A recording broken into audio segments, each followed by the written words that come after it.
Hello and welcome to Model Kit Stuff and another first impressions. This time we're looking at civilian equipment, a US bulldozer from Miniart.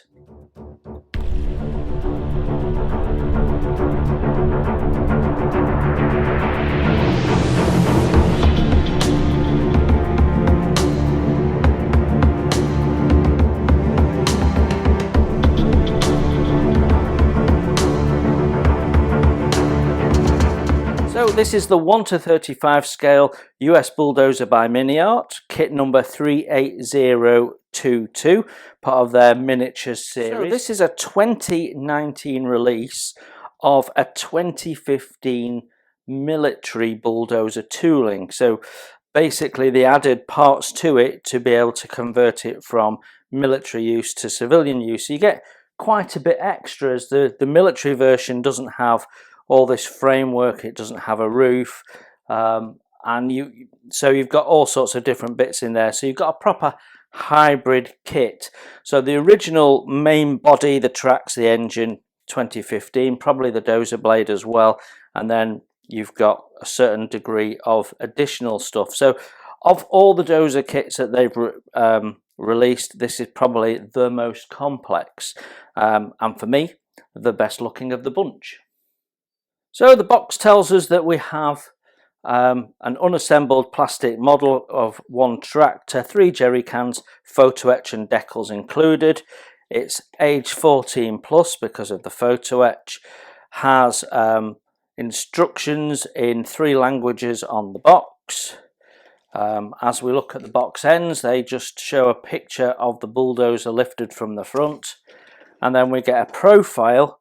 Now typically this is where they show their paint options, and we appear to have 2, a yellow and a sort of rusty, orangey, reddy brown colour. Gotta say, I do like the yellow. That would be my pick, I think. Right then, so let's have a look what we get inside the box. So we get our usual sort of instructions, quite a hefty little manual, and then we get a single bag with all of our sprues in, and isn't there lots of them? Let's have a look at the instructions. So we have an A4 colour portrait stapled instruction manual. As always, this usual layout where we have part picture, then part technical drawing. Tells us again what we're getting. Tells us we've got a fully detailed engine and chassis. 3 types of cans included: Decals, photo etch, clear plastic parts, and that it's a highly detailed model. Model number is 38022, and I tend to buy Miniart kits because I like high part count, I like building, and Miniart scratch that itch for you. On our first page, we've got our different fuel cans, so we can see we've got a jerry, 2 different types of jerry can, and then we've got the square oil can shown here as Texaco or Castrol. So we've got some options, some decal options, so you can do some different versions. I quite like the Castrol can, I've got to say, and we've got some different decals for the jerry cans, shell oil sort of decals and bits and pieces, so that's very nice. And we've got our list of paints below, and we are calling out Vallejo, Mr. Colour, Life Colour, Tamiya, AK, Humbrol, Revell and Mission models. Loads of different brands, so one way or another you should be able to cover that off with your chosen paint system, and then it gives us the colour names. You won't necessarily need all of them because that'll cover both paint scheme options. Then we have our sprue map. It's a quick way of checking that you've got everything is just by counting the sprues, and you can see some of them are multiples. And then we've got our decal sheet, our photo etch sheet.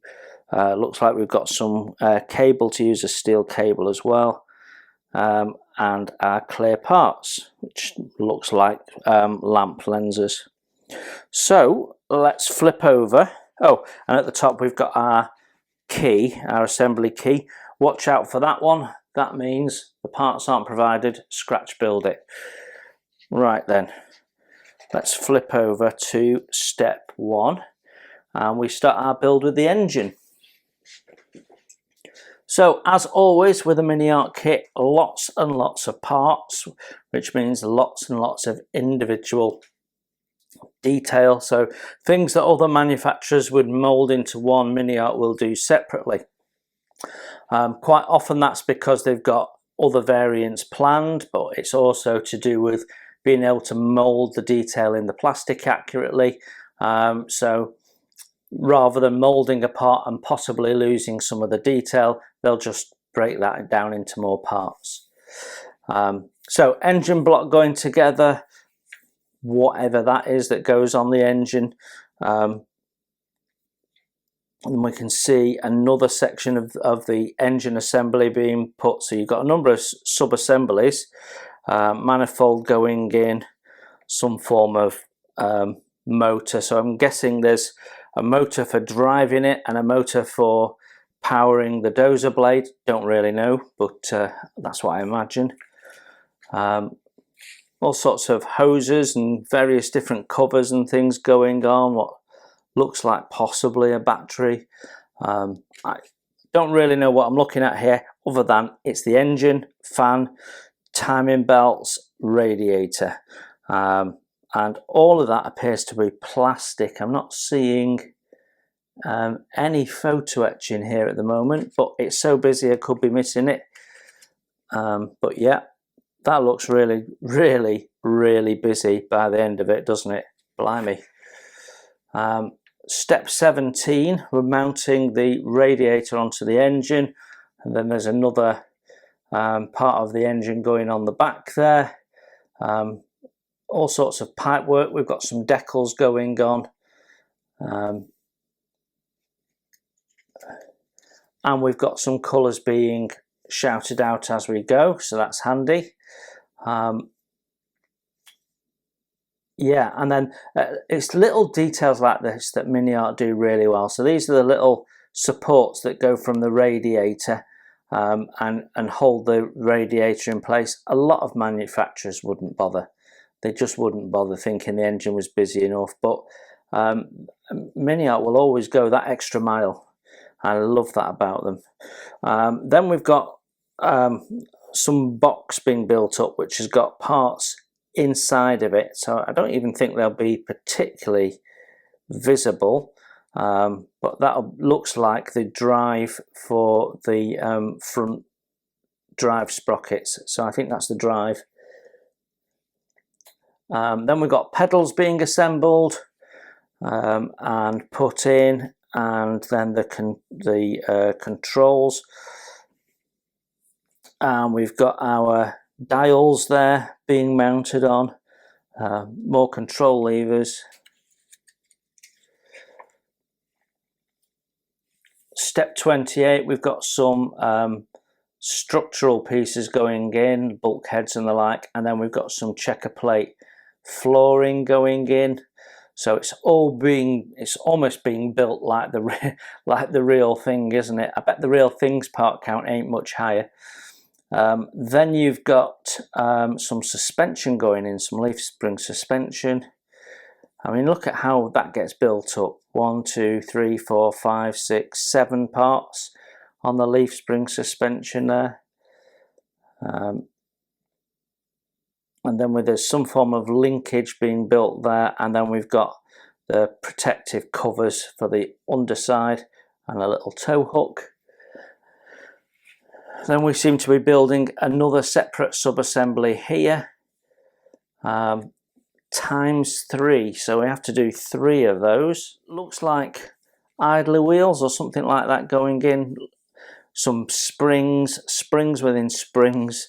That's going to look lovely, that, and they do their springs really, really well. And then that looks like the idler wheel being assembled, and then the drive sprockets going on. And then some track idler wheels. So those are the lower ones. Those are like the return rollers.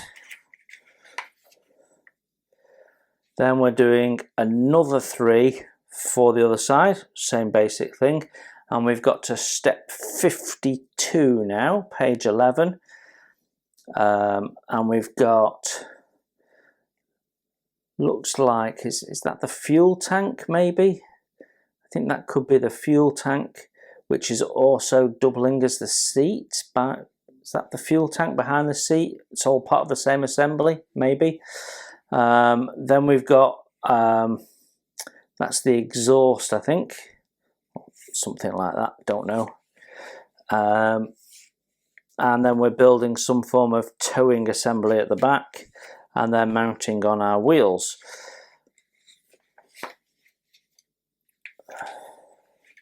Got some drilling to do there for the fenders, the mud guards there that go along the top.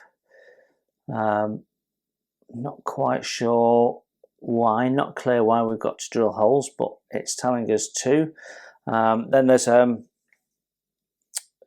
effectively the grill going on the front, which seems to be spaced in front of the radiator there, so just to protect the radiator really.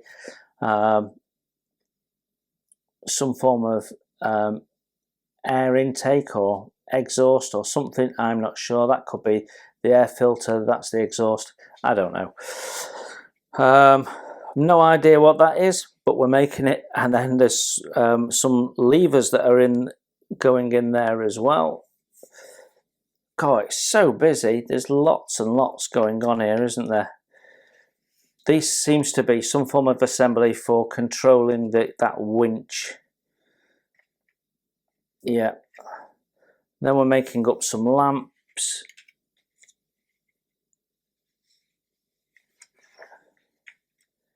Step 68. Suddenly looking like a bulldozer, isn't it? And we're putting the framework in, and that busy area we've just been building with these winches at the back, and we can see that thread as rope cable going through. Doesn't really clearly show where it ends, but I'm sure that'll become clear. Then we're building up the roof structure, and you can see we've got all the inside detail, and it's not just smooth plastic with a couple of ejector pins, it's the proper job. Then is that the, I didn't see the tracks go together. Where's the tracks? Let me go back one. Oh, that's interesting. It's showing it with the tracks, but I'm pretty sure we've not built the tracks. Oh, right, there's the tracks. I beg your pardon. So we've got 1, 2, 3, 4, 5, 6, 7 bits per track. Okay. And we have to make 18 of them per one side. Okay, that'll keep us busy for a little bit of time. Step 69, and we're starting to build the bulldozer blade. We can see it, effectively it's 2 parts. Then we've got some brackets and things to put on there. Then we are putting on this little side frame, which is pinned just like the original, and it says do not glue, so it'll be movable as well. Brilliant. Step 75, we're putting the main frame onto the bulldozer blade there, and then that can all be mounted, and it mounts on the side there, so halfway along your wheel structure. And then we've got a little box which is going onto one of those plates there. We have a beam that covers the cables, so that is actually lifting the bulldozer blade. I hadn't appreciated that. That's interesting. And there's a little back end that goes on there. We can see there's showing you a little close-up of how this gets wired together.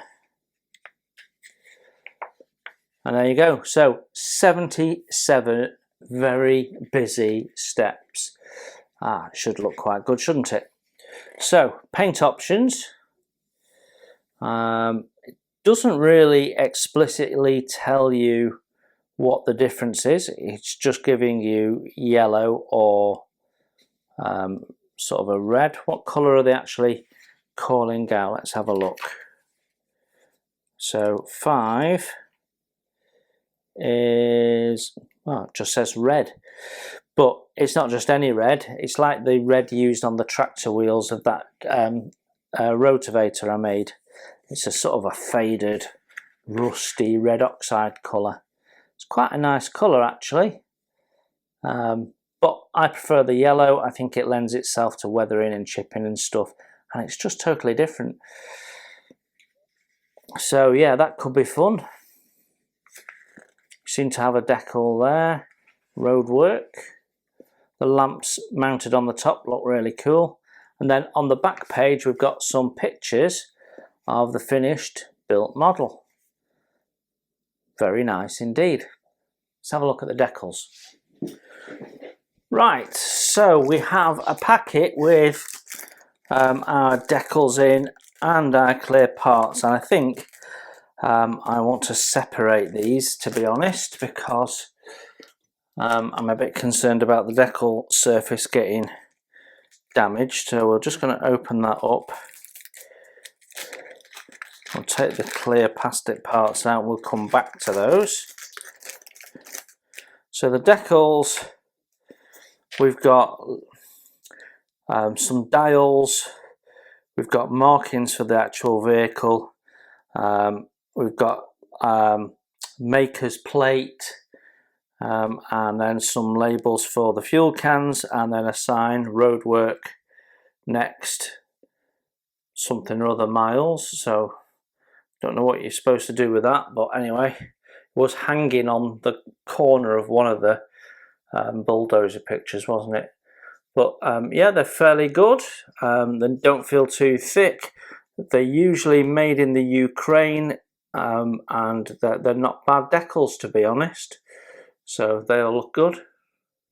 I'm going to plop them back in to the instruction manual to keep them safe.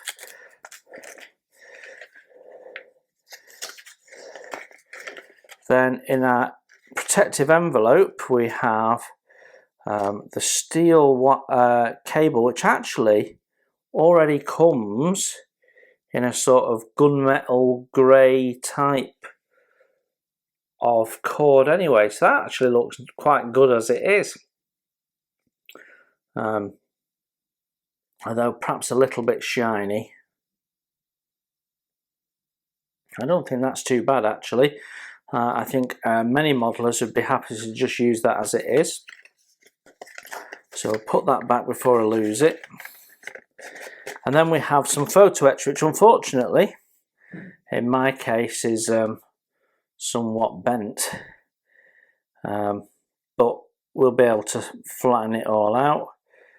So yeah, we've got various little bits, including a very fine rod of some type. Sometimes their photo etch is so fine you wonder if it's just easier to replace it with some plastic, but there we have our photo etch. So we'll also put that back in its envelope to keep it safe. Plop that back in there. Right, we're going to deal with the plastic as it comes out, so I can put it back in the same way. And we might as well deal with the clear parts. So the clear parts, there's a little bit of flash on them, but we've got some nice lenses with markings on, so that we've got reflective glass. They look very nice, don't they? And they're domed, so all looks good. Nice and clear. Yep, nothing wrong with those. So first sprue out is Sprue E, and we can see that we've got, if I take it all into shot because it's a big sprue, we've got the top and bottom half of the frame there for mounting the blade onto the vehicle. This bit goes on the top of the blade, I seem to recall, and then we've got the blade itself all moulded as one piece, very nicely done with all that fastener detail in there. Looks really authentic. When we flip over, we do have some ejector pin marks that will need sorting, unless of course that glues on the back. They might be hidden. And then we've got, well, as always with Miniart stuff, you're looking at lots of tiny parts and it's not always clear what they are, so we'll just shout out the things that are obvious. We've got all sorts of controls. Look at the fine detail on that, really nice. There's some texturing on this piece. This is the piece that covers the steel cable, so it's got a coarse texture on it, which other parts don't have, so it's been deliberately done, although that's a bit matte as well. But look, you can see the weld seam detail there is really, really nice. Lots of lovely detail. It's all very crisp. As we flip it over, we can see no issues at all. Most of the ejector pins I think are going to be hidden. There might be one or two that are visible, but we'll work that out as we go. Yeah, that's nothing wrong with that. Let's get you in close, have a look.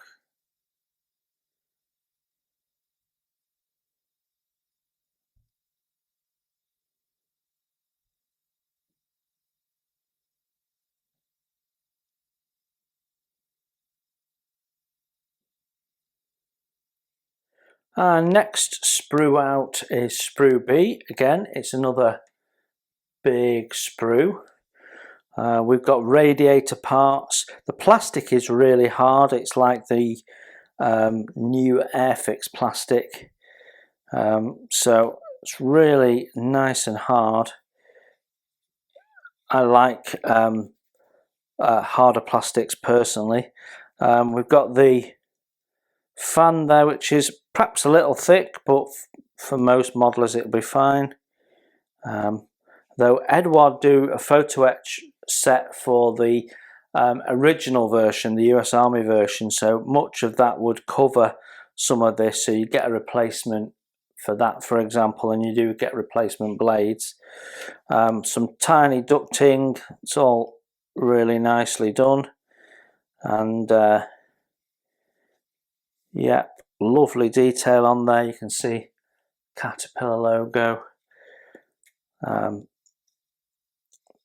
Then with the engine block, again with the writing on, lots of lovely detail, fasteners, and then we can see the seat has texturing. You can see that, and there again, if I can get it in the light, you can see the texturing's really nicely done.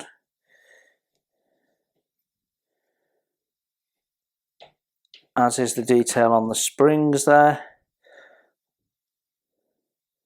Very nice. Lots and lots of detail. Let's just take you through the parts.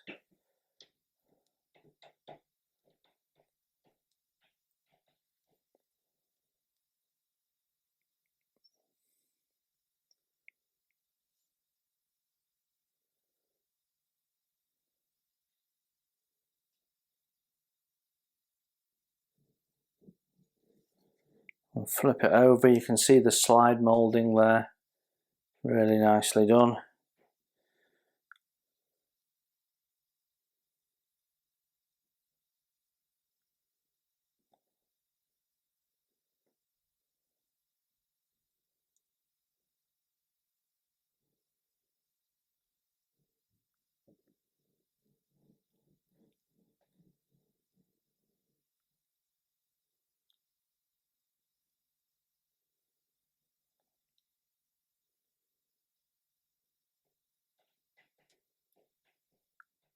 As always in a Miniart kit, you get a number of very small sprue with just a few parts on, and this is no exception. But look, we have slide molded parts, really nice detailed parts.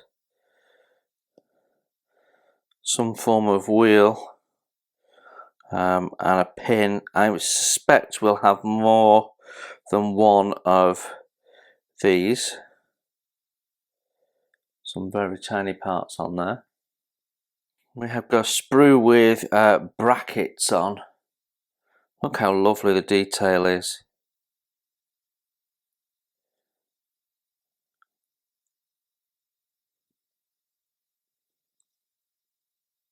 Some structural parts. Again, lovely tiny detail. All as sharp as you like. Look, I mean, look at the fastener heads. They're just so nice. I think part of the winder mechanism, and actually these are hollow, you can see behind through them. It's just incredible. Got the sprue here with the jerry cans on, well, and the oil can as well. So that's nicely detailed with the lip. It all looks very authentic. As is often the case with Miniart parts, there's a little bit of seam cleanup, but we can see we've got two different handle styles. They've not skimped and gone one handle style will do. They've done the two different types for the two different cans. The attention to detail is fabulous.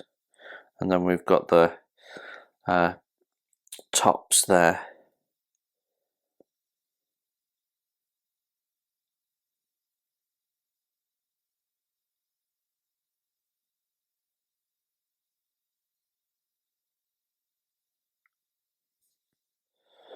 More small parts. That one looks like it might be slightly damaged. You do occasionally get damage in a Miniart kit. Now, I haven't tried using customer service since the war. I did just before the invasion, a couple of weeks before the invasion, and they were going to send me out replacement sprue, but that never happened.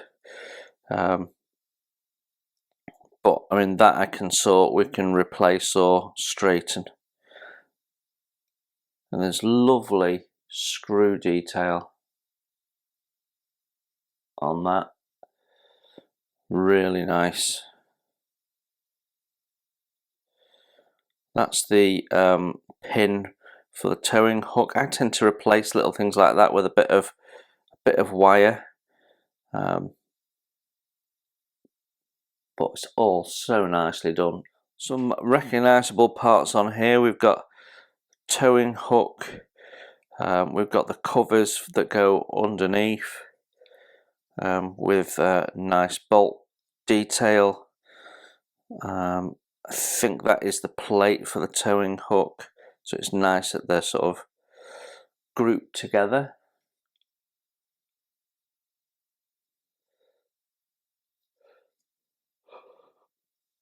Then we've got the cab roof, so totally featureless on the top,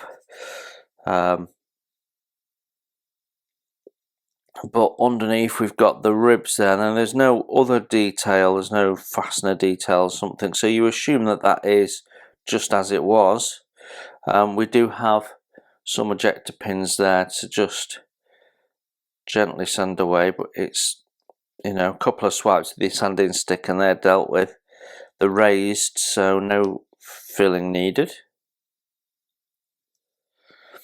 Got a few brackets and bits and pieces on this particular one, and more slide molded parts. This one seems to have weld detail on it, which is really nice.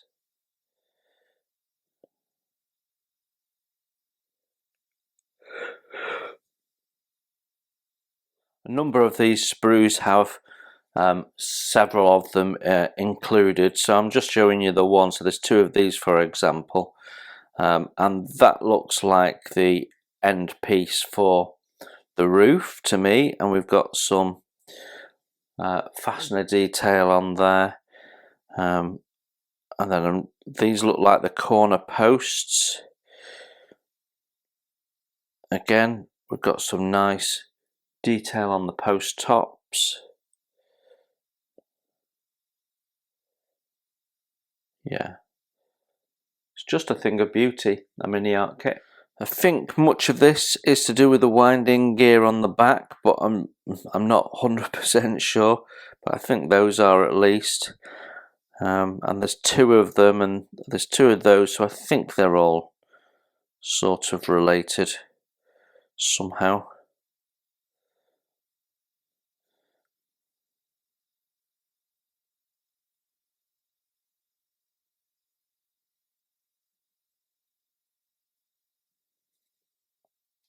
This is an interesting sprue. We've got the idler wheel and the drive sprocket on there.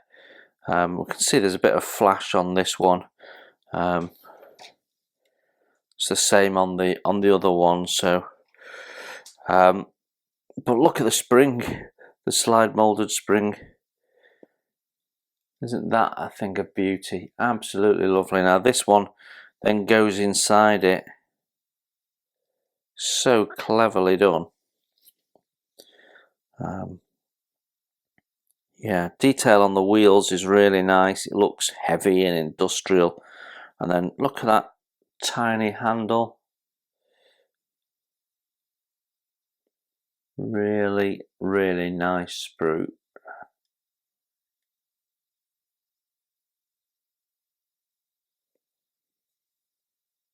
So there's 8 of these sprues provided in the kit, and you can see that we are dealing with our tracks, and oh my gosh. So we've got these side plates which have one of those go into each one of those holes, and then we have the top plates for the actual caterpillar track which mounts on top. Blimey. There's many hours of fun to be had with that, isn't there? So we'll build those up and then paint them and weather them, and wow. I can't think of a hobby that gives you such a return for your money. I mean, people talk about the hobby being expensive, but it really, really isn't when you think about how much time you get in return for your money. I mean, there's hours here, isn't there? Lovely. 4 of these in the kit. We've got the return rollers and the little road rollers on here, and various bits for them.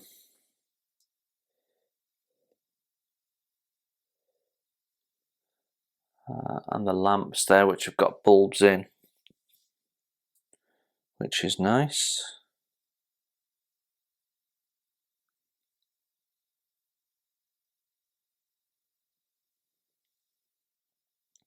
So a large sprue of small parts again.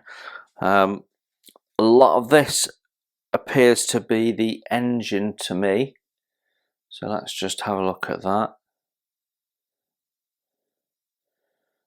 Again, all the shapes look accurate, and we've got lovely tread plate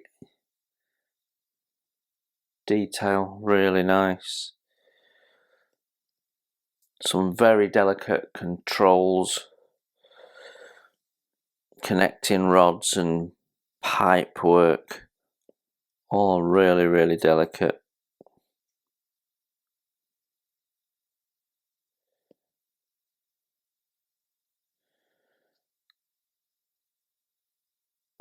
Lots of fastener detail on many of the parts, so weathering this is going to be so much fun.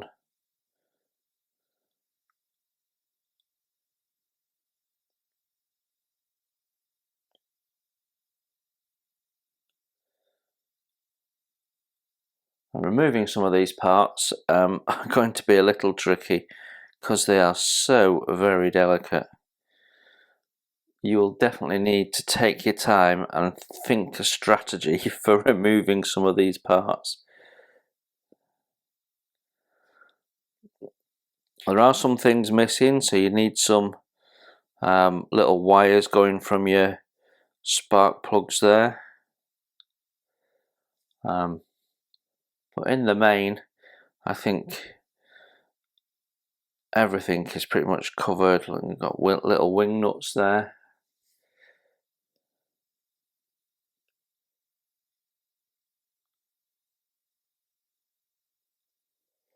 Let's just flip it over.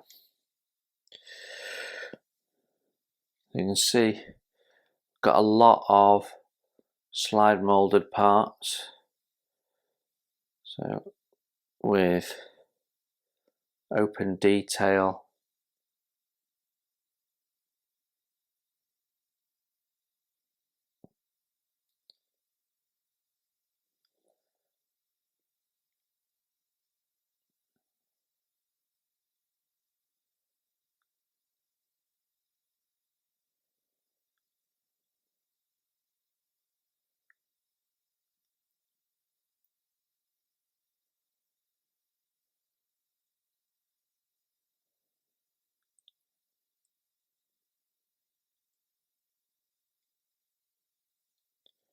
Stunning. And finally, our last sprue of parts, and we've got some big chunky parts on here. We've got bits that will be the side edges of the track system. We've got some nice bolt detail on some of these. I'm not sure if that is zinc. It's a big thick plastic part, or whether that's supposed to be there, so maybe a little bit of research. I'm not quite sure off the top of my head what they are. Running boards, they've got fastener detail underneath, which is really nice.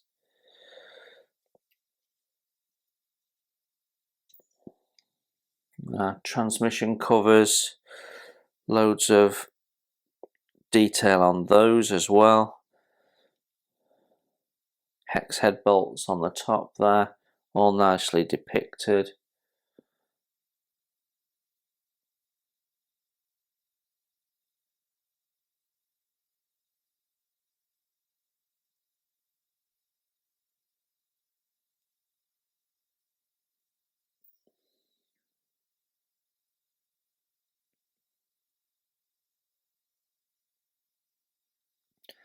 Got our little toolbox there.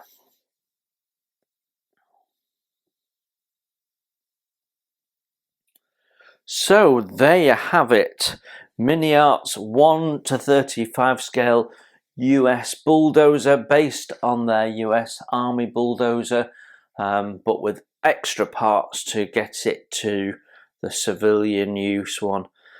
Absolutely stunning. Sorry, what are my first impressions?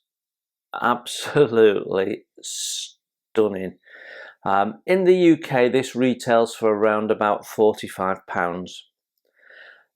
You get such a massive return on your money. The part count is so high that you've got hours and hours and hours of fun building that. And when you build it up, you know that you're building something that is very authentic, or at least it's going to be very authentic looking. It appears to be what it is you're building.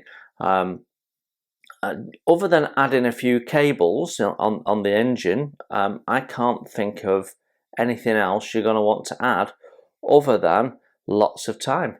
It is not going to be a quick build. It's clearly a complicated build, but Miniart have done a really good job of it. It's absolutely crying out to be on a diorama like this 1950s roadworks or something like that. I mean, they have other sets that could complement it, roadwork sets and the like, so that you can make something even bigger of it. What you really need is a couple of nice 1950s cars in the background. I don't know, a 1957 Ford Thunderbird and one of those black and white Ford police cars with the big round nose. It really set it off. I don't even know if you can get those kits, but absolutely stunning. Diorama possibilities are absolutely endless. Obviously it means stepping outside of the military, which is always a good thing to do from time to time, but as a display piece on its own, again, absolutely stunning. It's faultless, isn't it? I had a couple of slightly damaged parts in there. It's the only criticism I have of Miniart is that generally there's always something slightly damaged in the box, and that's because of how they group it all together in that plastic bag. And although it's all tightly in there, there is a little bit of movement, and their parts are so delicate that they just can't take that stress. But yeah, I absolutely love it. Can't wait to build it. Yeah, this is just going to be a thing of joy when we get to it. Well, I mean, there's nothing else to add other than if you like building and you want a nice challenge and you want to do something different, I can't think of anything better than that US Bulldozer. If you've been looking at it, you now know what's in the box, so I hope that was useful. You take care, enjoy your modelling, and I will see you very soon.